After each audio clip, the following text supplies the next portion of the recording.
E aí, meu povo, como é que vocês estão? Espero que bem, seja muito bem-vindo a esse vídeo, seja muito bem-vindo a esse canal. Eu espero contribuir na propagação do Evangelho, para que essa inspiração chegue até a tua vida e chegue até os teus amigos, a tua família, a tua igreja e assim por diante, tá bom? Preste atenção naquilo que a gente vai tratar nesse vídeo, é um assunto muito importante para esse tempo, uma reflexão maravilhosa que Deus já tem tratado comigo já há algum tempo. Bom, quando a gente vai fazer uma viagem no tempo, nos primeiros textos da Bíblia, né, lá em Gênesis, Êxodo, quando a gente vai ver a passagem do povo hebreu, a saída do povo hebreu do Egito rumo à Terra Prometida, né, aquela peregrinação que durou muitos anos, é interessante porque todo o povo experimentou milagres extraordinários, todo o povo. Talvez isso seja uma unanimidade que aquela geração foi a que mais viu sinais. Nenhum outro povo, nenhuma outra geração viu tantos sinais como aquele povo, como aquela geração. Milhares de pessoas que viram aqueles sinais extraordinários. Primeiro Deus exercendo juízo sobre o Egito com 10 pragas, depois veio a abertura do mar, depois veio toda aquela graça do Senhor no deserto, né, favorecendo, suprindo cada necessidade que aparecia. Mas é impressionante, queridos, que o povo mesmo assim continuava de coração rebelde, continuava com o coração obstinado. Mas havia naquele povo uma responsabilidade, porque foi o povo que Deus tirou do Egito como um forte, foi o povo que viu coisas extraordinárias e mesmo assim era um povo com a fé enfraquecida, era um povo obstinado que tinha as suas próprias vontades, seus próprios interesses e não compactuava com a visão do Senhor, né?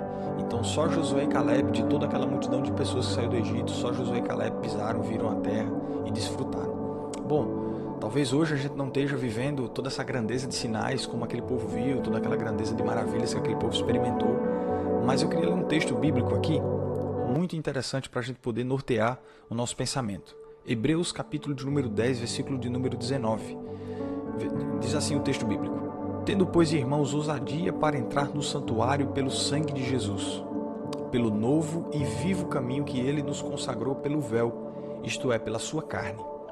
E tendo um grande sacerdote sobre a casa de Deus, versículo 22, cheguemo-nos com o coração verdadeiro, com inteireza de fé, tendo os corações purificados da má consciência e o corpo lavado com água limpa. Olha só, versículo 23, retenhamos firmes a confissão da nossa esperança, porque fiel é aquele que prometeu. É um texto maravilhoso, né? Toda essa parte de Hebreus, né? Hebreus capítulo 9, 10, 11, vai dar uma explanação geral sobre o sumo sacerdote da nova aliança, que é Jesus Cristo, e a forma com que Jesus se oferece como sacrifício vivo para a expiação dos nossos pecados, para a remissão dos nossos pecados de uma só vez, como o escritor aos Hebreus fala. De uma vez por todas, Jesus ofereceu o sacrifício foi aceito e nós agora temos livre acesso a esse relacionamento com Deus. Agora nós podemos nos achegar, como o texto diz, nós podemos nos achegar com ousadia até esse lugar de intimidade, até esse lugar de relacionamento, né? Porque o véu justamente simbolizava essa separação, né? O sumo sacerdote da antiga aliança, ele teria que ir até o Santo dos Santos para oferecer o sacrifício, ele tinha que ir para a presença de Deus, e se ele estivesse na presença de Deus de uma forma impura, ele estaria morto, ele seria fulminado, né? Então o véu causava separação, mas quando o véu se rasga, quando o Cordeiro de Deus ele morre e que verdadeiramente diz está consumado, o véu se rasga, né, dando a ideia, fazendo essa menção de que agora nós temos livre acesso, porque ele é o sumo sacerdote da nova aliança segundo a ordem de Melquisedeque, como diz o texto de Hebreus, né? Agora olha só que coisa interessante, cheguemos-nos com verdadeiro coração de inteireza, com inteireza de fé. Aí ele diz o seguinte, olha só, versículo 26, por quê? Se pecarmos voluntariamente, depois de termos recebido o conhecimento da verdade, já não resta mais sacrifício pelos pecados, mas uma certa expectação horrível de juízo e ardor de fogo que há de devorar os adversários. Quebrando alguém a lei de Moisés, morre sem misericórdia só pela palavra de 2 ou 3 testemunhas. Versículo 29, de quanto maior castigo cuidais vós será julgado merecedor aquele que pisar o Filho de Deus e tiver profanado o sangue da aliança, com que foi santificado e fizer algo agravo ao Espírito da graça, e fizer agravo ao Espírito da graça, é uma pergunta, né? De quanto maior castigo, é como se ele estivesse dizendo assim, ó, na lei de Moisés, se você pecasse e 2 ou 3 testemunhas confirmasse o delito, você era punido. Se na lei de Moisés, que a Bíblia chama de ministério da morte, que foi cravado em tábuas de pedra, ele faz o escritor, né, o apóstolo Paulo, ele diz assim, se o ministério da morte, cravado em letras de pedras, né, já foi de tanta proporção que os filhos de Israel não poderiam fitar a face no olho de Moisés, quanto maior glória não seria o ministério do Espírito. E aqui nesse texto de Hebreus capítulo 10, ele está dizendo assim, se na lei de Moisés morria sem misericórdia, se o delito fosse confirmado por mais de uma testemunha, ele está dizendo assim, como diante da profanação do sangue da nova aliança, diante da profanação do Filho, como ficará impune aquele que comete tal erro contra o sangue da nova aliança? Então, queridos, existe uma responsabilidade. O que é que eu estou falando, né? Esse grande contraste, o ministério da morte, o ministério do Espírito, a antiga aliança, a nova aliança, porque é uma aliança de superiores promessas, é uma aliança maior, é uma aliança de maior responsabilidade.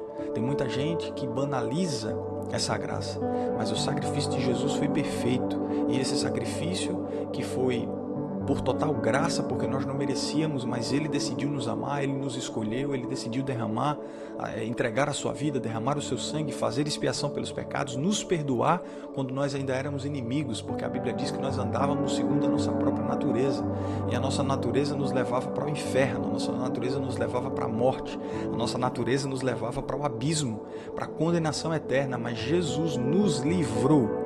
Então olha que coisa extraordinária. Se o ministério da morte, que foi cravado em tábuas de pedra, ele foi nessa proporção de responsabilidade, imagine o ministério do Espírito, que Jesus consumou com um sacrifício perfeito. Agora nós temos liberdade, agora nós temos acesso a Deus, agora nós temos relacionamento com Deus, agora nós temos perdão dos pecados, agora nós temos o Espírito Santo habitando dentro da gente, e ainda tem pessoas que se dão o luxo de serem cristãos meia boca. Se darem o luxo não, né? Tem pessoas que ainda cometem a insanidade de serem cristãos meia boca, porque não conseguem discernir a grandeza do que Jesus fez por ela, a grandeza da responsabilidade do que é viver Cristo nessa geração, do que é ser embaixador de Jesus, do que é ser representante do céu aqui na terra. Tem gente que ainda não se deparou, porque temor ainda não se apresentou para aperfeiçoamento. Então essa pessoa ainda fica tateando, cocheando em dois pensamentos, como alguém que está, ainda sem discernir de fato o que Jesus fez por ela e o que Jesus requer, qual é o sentimento que Jesus quer para esse tempo. E é por isso que nós estamos pregando sempre as mesmas coisas. É interessante porque ele diz o seguinte, ele diz assim, ó, no versículo 26, ele diz, porque se pecarmos voluntariamente depois de termos recebido o pleno conhecimento da verdade. Ou seja, se nós nos deparamos com essa revelação do Filho, nós não podemos ser os mesmos, porque existe uma responsabilidade que recai sobre nós. As pessoas querem bônus, mas não querem mônus. As pessoas querem os benefícios da salvação, mas não querem a responsabilidade de ser salvo, né? Porque nós somos salvos para boas obras. Nós não somos salvos pelas obras. A salvação é pela graça mediante a fé. Mas nós somos salvos para a realização de obras, porque as obras, ela evidencia a salvação. Não é que eu sou salvo por elas, mas eu sou salvo para elas. E quando eu faço essas obras, quando eu realizo essas obras, eu estou dando uma resposta ao Jesus que morreu por mim. Sabe? Eu estou dando uma resposta ao Jesus que fez tudo por mim.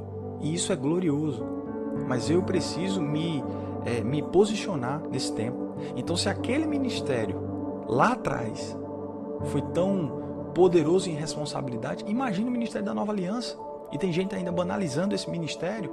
Tem gente ainda que brinca ainda de ser crente. Jesus não vai brincar quando ele voltar, meu irmão. Aí eu quero te perguntar, quando ele voltar, você vai estar pronto? Porque a Bíblia diz que os inimigos de Deus... aquele que se constitui amigo do mundo, ele é inimigo de Deus, e os inimigos de Deus não prevalecerão. O salário vai cair na conta, e o salário do pecado é a morte, e nós precisamos abrir os nossos olhos para a responsabilidade do Evangelho. As pessoas estão brincando de ser crente e acham que Jesus vai vir no juízo final como um cordeiro, e não, ele vai vir como um leão para julgar, para exercer juízo. Não é porque ele não ama, o juízo é um ato de amor, porque ele deu condições Ele abriu a porta, que se você entrar por ela, você vai encontrar alimento, você vai encontrar pastagem, você vai encontrar um pasto verdejante. Ele é o bom pastor que conduz as ovelhas, mas as ovelhas ouvem a sua voz e seguem. Então, a gente precisa discernir, sabe? E isso trouxe temor no meu coração, cara, quando eu disse, meu Deus, de toda aquela geração do Egito que saiu, só a geração de Josué e Caleb entrou, só Josué e Caleb desfrutou. Eu disse, meu Deus, eu não quero ser reprovado. Todos os dias temor tira as escamas dos meus olhos, sabe? Porque feliz do homem que consegue refletir sobre a sua própria responsabilidade. Eu digo, eis-me aqui, Jesus. Eu quero ser uma testemunha viva, verdadeira, para que eu possa evidenciar o teu reino, que não seja um evangelho apenas de palavras, mas que seja um evangelho em demonstração de poder, de ousadia. Então é isso, queridos. É essa reflexão que eu quero fazer. Não são palavras persuasivas, não são palavras de alguém que quer que você acerte. São palavras de alguém que te ama e quer ver você prosperar. E prosperidade, pelo amor de Deus, não interpreta como riqueza apenas. Prosperidade é satisfação pessoal com Jesus. É quando você está em paz mesmo com o caos ao teu redor. O apóstolo Paulo, em Filipenses capítulo 4, ele fala uma coisa interessante. Ele diz assim, eu aprendi o segredo de viver contente. Ou seja, o contentamento era em quem estava com ele e não as coisas exteriores, né? Os pais da igreja, os apóstolos, eles sempre focavam no invisível e não no visível. Aquilo que se pode ver vai passar, mas aquilo que não se vê é eterno. Amém? Então fica com essa reflexão, que Deus te abençoe. Até o próximo vídeo, se assim Deus permitir. Eu estou ainda fazendo alguns testes com alguns equipamentos novos. É muito importante que você esteja pegado aí no canal. Eu quero chegar a 1000 inscritos. Então vamos lá. Se inscreve no canal, compartilha essa reflexão com pessoas. Eu quero gravar muito sobre liderança, que é um tema que tem gastado muito meu tempo, a minha energia nesse tempo. Eu quero estudar um pouco mais, quero estar sempre ligado. Mas tem muita coisa boa já sobre liderança, já aqui no canal. Tem muita coisa boa. Eu falei sobre a liderança de Jesus, já falei sobre alguns pontos fundamentais da liderança.